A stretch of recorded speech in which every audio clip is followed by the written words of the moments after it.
Gawat, situasi makin panas. Jokowi pastikan tidak akan terbitkan Perpu Undang-Undang Cipta Kerja. Setelah kabur, jika tidak puas, Jokowi tantang gugat di MK.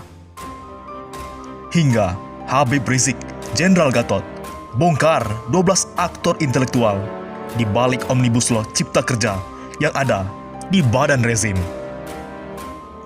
Saya pikir, there is no way Presiden akan membatalkan Undang-Undang Cipta Kerja. Omnibus Law adalah program utama Jokowi pada periode kedua pemerintahannya, melanjutkan reformasi birokrasi dengan memangkas regulasi-regulasi yang menghambat investasi dan berkembangnya iklim usaha. Jadi untuk apa Jokowi meminta menteri-menterinya menyusun suatu RUU lebih 1000 halaman hanya untuk dibatalkan karena tekanan mahasiswa dan kaum buruh?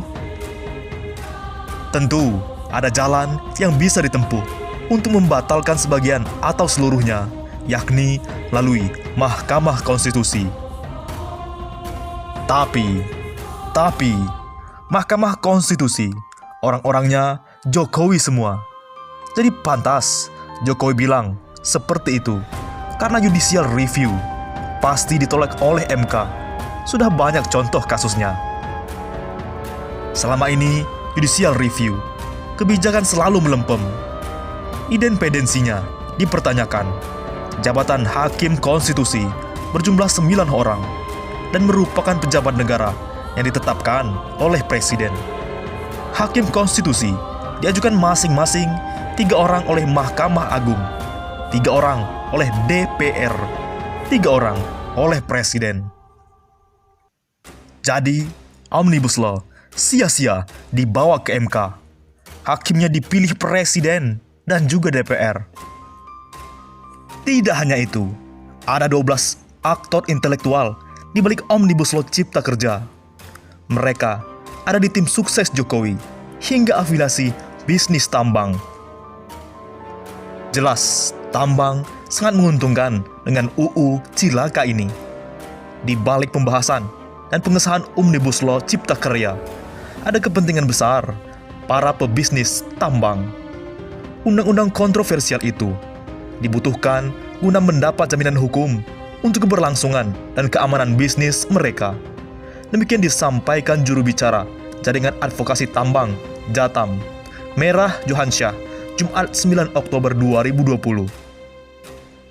Kepentingan besar para pebisnis itu disampaikan kepada sejumlah elit politik dan pebisnis di Satgas dan Panja Omnibus Law. Sampai akhirnya, RUU Omnibus Law Cipta Kerja disahkan menjadi undang-undang di DPR RI tengah malam. Bahkan, berdasarkan analisis profil para Satgas dan anggota Panja Omnibus Law DPR, terdapat 12 faktor penting yang memiliki hubungan dengan bisnis tambang, terutama batu bara.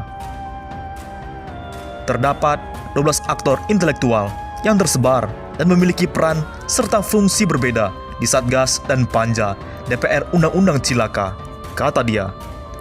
12 orang itu antara lain Airlangga Hartanto, Rosan Roslani, Pandu Patria Sahrir, Puan Maharani, dan Arteria Dahlan. Lalu Beni Sutrisno, Aziz Samsudin, Erwin Aksa, Raden Pardede, M. Arsad Rasid, Bobi Gafur Umar, dan Lamhot Sinaga, ujar Johansyah. Dia menyebut Menteri Koordinator Bidang Perekonomian Airlangga Hartanto yang berperan sebagai pembentuk tim Satgas Omnibus Law terhubung dengan PT Multi Harapan Utama, yaitu sebuah tambang batubara di Kutai Kartanegara, Kalimantan Timur. Jadi, sampai di sini kita mulai paham kan? Menurutnya, luas konsesi PT MHU mencapai 39.972 hektar atau setara dengan luas kota Ibu Risma, Kota Surabaya. Berdasarkan catatan Dinas Pertambangan dan Energi Kalimantan Timur, pada 2017, PT MHU meninggalkan 56 lubang bekas tambang. Jumlah tersebut tersebar di seluruh Kutai Kartanegara, dan salah satu lubang tambangnya di Kelurahan Loa, Ipuh Darat, kilometer 14, menewaskan Mulyadi pada Desember 2015, beber Johansyah. Sementara itu, Ketua Kadin yang juga Ketua Satgas Omnibus Law, Rosan Roslani, disebut terhubung dengan 36 entitas bisnis. Luar biasa banyak, 36 entitas bisnis. Puluhan bisnis itu mulai dari perusahaan di bidang media, farmasi, jasa keuangan dan finansial, properti, minyak, dan gas, hingga pertambangan batu bara. Para buruh hanya bisa gigit jari melihat usaha orang ini. Rosan juga tercatat sebagai anggota Indonesia Coal Mining Association pada pemilu Presiden 2019. Rosan juga menjabat sebagai wakil ketua tim kampanye Jokowi Ma'ruf Amin, urai Johansyah. Sementara itu, lanjut Johansyah, Wakil Ketua DPR RI Aziz Syamsuddin terkait dengan perusahaan pertambangan batu bara, yakni melalui kedekatannya dengan mantan Bupati Kutai Kartanegara, Kalimantan Timur, Rita Widiasari, yang saat ini sudah menjadi terpidana korupsi. Menurut laporan Coal Corruption, Rita mengangkat Aziz sebagai komisaris perusahaan tambang batu bara milik ibunya, Sinar Kumalanaga. Ya Allah, makin ruwet. Selain itu, Johansyah juga membeberkan 9 aktor intelektual di Satgas dan Panja DPR UU Cilaka dari sektor batubara lainnya, yakni Puan Maharani,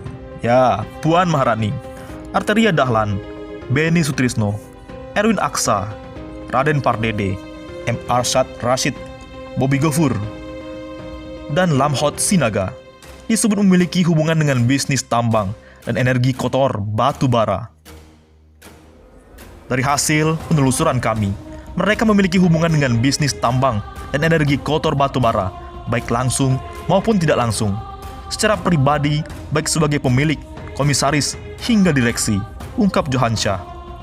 Sementara itu, peneliti Indonesia Corruption Watch (ICW), Egy Primayoga, Undang-Undang Cipta Kerja hanyalah satu di antara undang-undang kontroversial lainnya yang dalam waktu singkat diusulkan, dibahas, dan disahkan oleh kekuatan oligarki yang terkonsolidasi di pemerintahan dan DPR.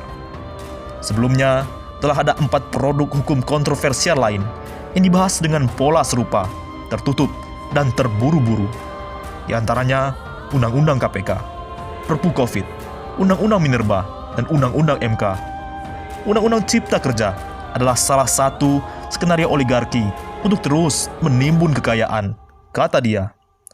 Pengesahan Undang-Undang Cipta Kerja menunjukkan bahwa para oligarki kini telah memperkokoh posisinya, dan skenario mereka telah berjalan dengan sempurna. Apalagi, saat ini KPK juga sudah dilemahkan, cetus Egy. Egy juga menuturkan, produk legislasi yang dihasilkan pemerintah dan DPR hanya menguntungkan pebisnis segelintir orang. Bahkan, bisa disebut sebuah korupsi yang sistemik. Mereka telah membuat peraturan yang dengan sengaja menguntungkan bisnis yang mereka miliki. Ini adalah bentuk sebuah korupsi sistemik yang dapat dikategorikan tindakan kejahatan serius, tegas Egy. Sejumlah nama-nama disebutkan dalam memuluskan Omnibus Law itu telah dikonfirmasi jawapos.com, namun tak memberikan respon atas hasil penelusuran. Ayo, bersihkan Indonesia. Oleh karena itu, Habib Rizik Syihab, kesemuanya itu menunjukkan penyelenggaraan negara di bawah kepemimpinan yang zolim, yang menghancurkan sendi-sendi kehidupan yang berdasarkan Pancasila. Rakyat telah dikorbankan. Masa depan keutuhan dan kedaulatan negara terancam dengan kebijakan yang hanya menguntungkan segelintir orang. Berdasarkan hal tersebut, dengan ini, maka kami menyatakan sikap sebagai berikut. Pertama, mendukung aksi buruh, mahasiswa, dan pelajar dalam memperjuangkan penolakan terhadap Undang-Undang Cipta Kerja maupun aksi-aksi dalam segala bentuknya, baik berupa mogok maupun hak untuk menyatakan pendapat, berserikat, dan berkumpul menyuarakan kepentingan rakyat. Kedua, menasihati dan meminta rezim berserta seluruh lembaga dan aparat negara untuk menghentikan kezaliman terhadap rakyat sendiri. Ketiga, segera bebaskan tanpa syarat seluruh demonstran yang ditangkap dan menghentikan penyiksaan terhadap para demonstran yang masih dalam tahanan. Mengajak semua elemen bangsa untuk bangkit, berjuang, dan menghentikan kezoliman dengan segala daya upaya yang dimiliki dan tidak menyerah terhadap berbagai kekejaman yang dilakukan rezim ini. Kelima, mendesak segera dikeluarkan Perpu untuk membatalkan Undang-Undang Cipta Kerja. Keenam, menuntut Presiden untuk menyatakan diri mundur atau berhenti sebagai Presiden karena ketidakmampuan dan ketidakkompetenan yang menjalankan roda pemerintahan. Terakhir, menuntut partai-partai pendukung pengesahan Undang-Undang Cipta Kerja untuk segera membubarkan diri karena telah menjadi kepanjangan tangan kepentingan cukong asing daripada menjadi penyalur aspirasi rakyat. Demikian pernyataan sikap ini kami sampaikan agar menjadi peringatan bagi rezim dan perhatian bagi segenap rakyat Indonesia. Bagaimana menurut pendapat Anda?